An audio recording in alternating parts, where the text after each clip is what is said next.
name's Tiffany Duffy. Welcome to my home. We purchased this home mostly for my mother. We were able to create a downstairs mother-in-law suite for her.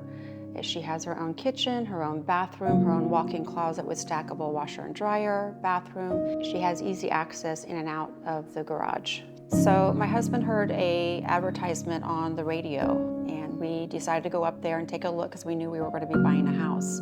We originally went there to buy the accordion doors for the very back leading out to the pool, and I ended up coming home with a front door instead.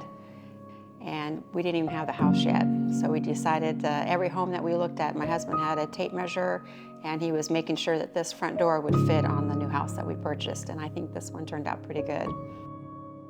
Just want to say thank you to Pinkies for giving us a beautiful front door and creating a home that we love.